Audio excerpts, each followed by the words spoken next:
வணக்கம். இன்றைய முக்கிய செய்திகள்.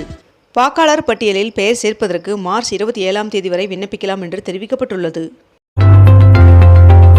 ரம்ஜான் மற்றும் நவராத்திரி பண்டிகையை ஒட்டி மார்ச் 19 மற்றும் 20 ஆகிய தேதிகளில் மாநிலங்களவை அமர்வுகள் நடைபெறாது என்று அறிவிக்கப்பட்டுள்ளது. எழுத்தாளர் தமிழ்ச்செல்வன் அவர்களுக்கு சாகித்ய அகாடமி விருது அறிவிக்கப்பட்டுள்ளது. டெல்லியில் காற்றின் தரம் மேம்பட்டதால் மாசு கட்டுப்பாட்டு தடைகள் நீக்கப்பட்டுள்ளதாக தகவல் வெளியாகியுள்ளது. தமிழகத்தில் மார்ச் 22ஆம் தேதி வரை லேசான மழை பெய்ய வாய்ப்புள்ளதாக வானிலை மையம் தகவல் தெரிவித்துள்ளது. தேர்தலில் வாக்களிக்கும் வாக்காளர்கள் வசதிக்காக 30 புதிய முயற்சிகளை தேர்தல் ஆணையம் அறிவித்துள்ளது. வருகின்ற ஜூன் 9ஆம் தேதியன்று வெள்ளி மற்றும் வியாழன் ஆகிய 2 கோள்களையும் பூமியிலிருந்து பார்க்க முடியும் என்று தெரிவிக்கப்பட்டுள்ளது. ஆன்லைன் மூலமும் வேட்புமனு தாக்கல் செய்யலாம் என்று தலைமை தேர்தல் அதிகாரி தெரிவித்துள்ளார். கரூர், ஈரோடு, நாகை, விருதுநகர் ஆகிய மாவட்டங்களில் எஸ்பிக்களை இடமாற்றம் செய்து தேர்தல் ஆணையம் உத்தரவிட்டுள்ளது. மதுபான கொள்கை முறைகேடு வழக்கில் சிபிஐ தொடர்ந்த மேல்முறையீட்டு மனுவை வேறு நீதிபதிக்கு மாற்றக்கோரி முன்னாள் முதல்வர் அரவிந்த் கெஜ்ரிவால் அவர்கள் உச்சநீதிமன்றத்தில் மனு தாக்கல் செய்துள்ளார். 19வது ஐபிஎல் சீசன் வருகின்ற மார்ச் 28ஆம் தேதி தொடங்க உள்ளது. குழந்தைகளுக்கு தமிழில் பெயர் வைக்க பிரத்யோக இணையதளத்தை தமிழக அரசு தொடங்கியது. சென்னையில் உள்ள சிபிஐ அலுவலகத்தில் விசாரணை நடத்தப்பட வேண்டும் என்று சிபிஐக்கு தவேகா தலைவர் விஜய் அவர்கள் கடிதம் எழுதியுள்ளார். மேற்கு வங்கத்திற்கு புதிய தலைமை செயலாளரை நியமித்து தேர்தல் ஆணையம் அறிவிப்பை வெளியிட்டுள்ளது. தேர்தல் விதிகள் அமலுக்கு வந்துள்ள நிலையில் 50,000க்கும் மேல் ரொக்கமாக கொண்டு செல்பவர்கள் உரிய ஆவணங்களை வைத்திருத்தல் அவசியம் என்று தெரிவிக்கப்பட்டுள்ளது. தேர்தல் நடத்தை விதி அமலான 12 மணி நேரத்தில் 1,20,00,000 ரூபாய் ரொக்கம் மற்றும் பொருட்கள் பறிமுதல் செய்யப்பட்டுள்ளதாக தமிழ்நாடு தலைமை தேர்தல் அதிகாரி அர்ச்சனா பட்நாயக் அவர்கள் தெரிவித்துள்ளார்.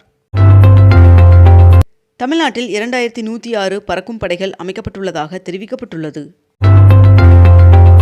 22 கேரட் ஆபண தங்கத்தின் விலை சவரனுக்கு 400 ரூபாய் குறைந்து 1 சவரன் 1,17,680 ரூபாயாகவும் 1 கிராம் 14,710 ரூபாய்க்கும் விற்பனை செய்யப்பட்டு வருகிறது. இதனைத் தொடர்ந்து 1 கிராம் வெள்ளியின் விலை கிராமிற்கு 4 ரூபாய் குறைந்து 1 கிராம் வெள்ளி 276 ரூபாய்க்கு விற்பனை செய்யப்பட்டு வருகிறது.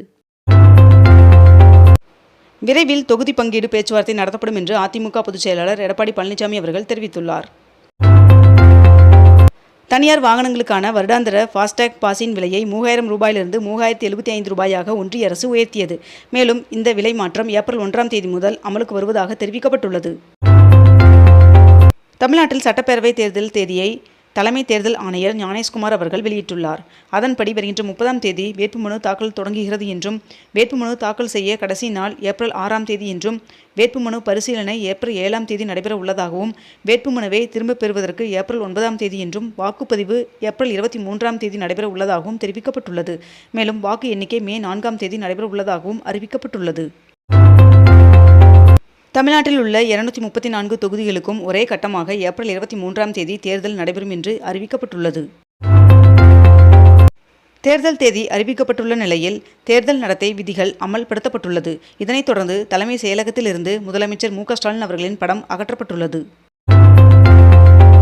மேற்கு வங்கத்தில் 2 கட்டமாக சட்டமன்ற தேர்தல் நடைபெற உள்ளதாக தெரிவிக்கப்பட்டுள்ளது.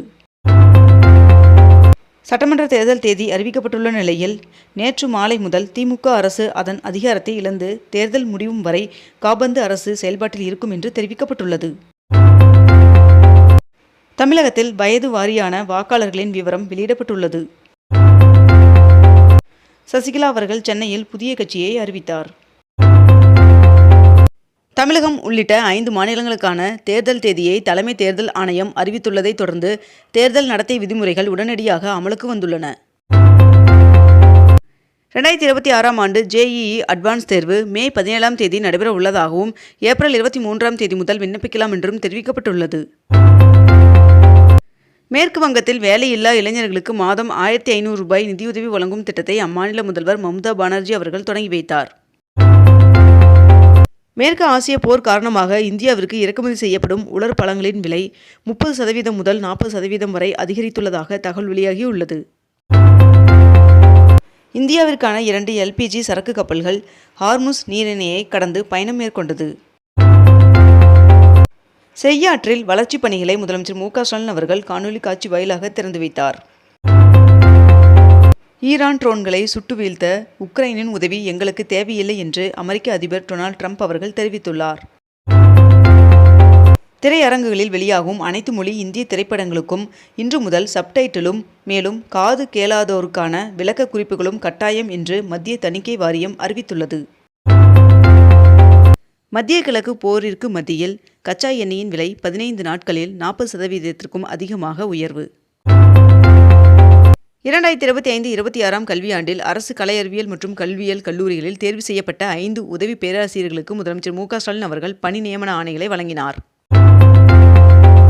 சவுதி அரேபியா ஒரு நாளைக்கு 2 மில்லியன் பீப்பாய் எண்ணெய் உற்பத்தியை குறைத்துள்ளதாக தகவல் வெளியாகியுள்ளது.